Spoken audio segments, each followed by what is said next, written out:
Refugees in Uganda carry out very many activities to make them feel home. But have you ever asked yourself how the refugees carry out worship in Uganda amid this language barrier? Today I attend a Congolese-based church here in Kampala. Come with me, let us find out how they carry out worship.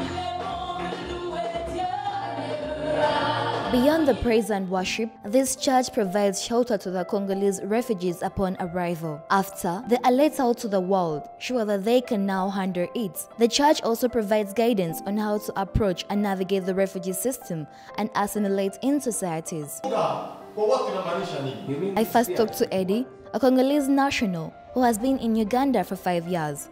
She is part of the worship choir. But how did she get to know of this church? And how is she benefiting? I came to know about the existence through my parents. I can remember recently we used to pray from Watoto Church, but I don't know.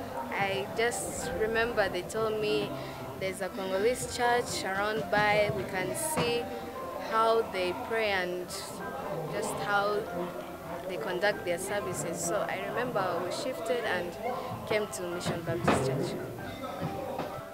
I can say through the different songs we sing, because most of them are in Congolese language, so it's easier for me to understand and kind of really feel the worship that the people of Congo also do, because I don't know how to explain, but I just feel the same vibe as that in Congo.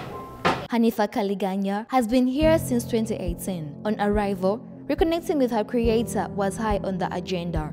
She is glad language barrier is less more of a worry at this church. The reason why I studied Mission Baptist Church, because it's a Congolese church, because I feel like as if I'm at home, because we all speak the same language and we understand each other.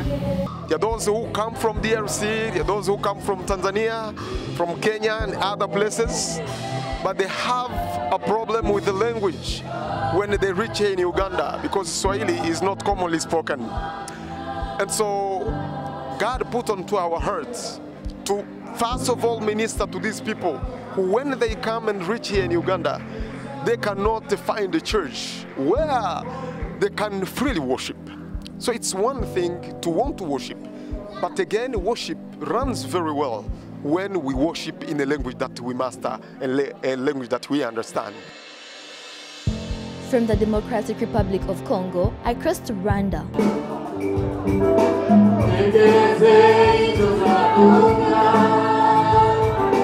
Light Temple Ministries is a church located in Kampala. All the worship and sermons are carried out in Kinyarwanda. 24-year-old Lutengela David Christian, a pianist at this church, has lived almost all his life as a refugee. Born in Congo, lives in Rwanda, and now in Uganda. On this journey, church has been a constant. Kwa kweli, music nasema ni it's a talent or gift kwa mimi. Naipenda sana, na zamani babangu alikuwa mpiga nzenze wa gita, papa yangu na kwa sasa na mimi napiga piano. According to research by Alexander Hotzman, a social anthropist, religion is believed to provide a sanctuary and a safe space for vulnerable people like refugees. Religion helps in the process of self-settling, self-organization, and reconstruction. I speak to Reverend Daniel Token Rejudi to give an insight on the place of religion in resettling refugees. You see, when you worship in your mother language, it brings better the reality of God to someone's understanding. And two, they will be practicing what they understand better than when someone from Uganda here, or the locals who speaks a different language, goes there and they will be onlookers. So when they do it in their mother language, it makes more sense, it is more participatory.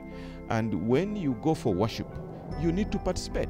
And if it is not more participatory, then you are not participating in worship, you are only a spectator. Yeah.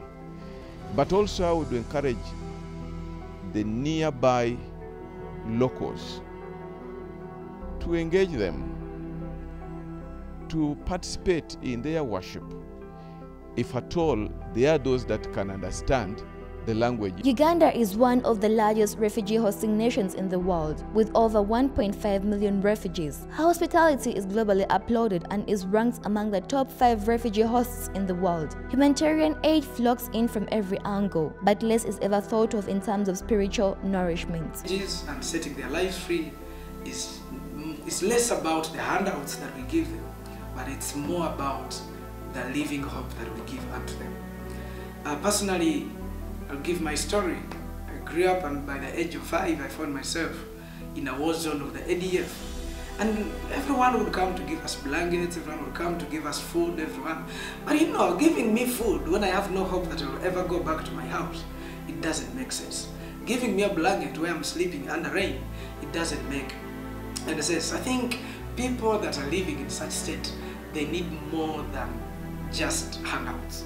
They need, first of all, they need God, because if people don't have God, they become hopeless. The right to worship is universal. For asylum seekers, language barrier tends to hold them back. This is because many of the churches in Uganda carry out worship in the local Ugandan languages.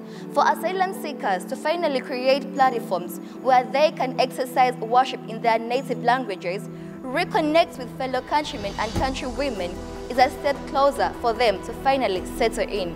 I am Mmeeme Leticia.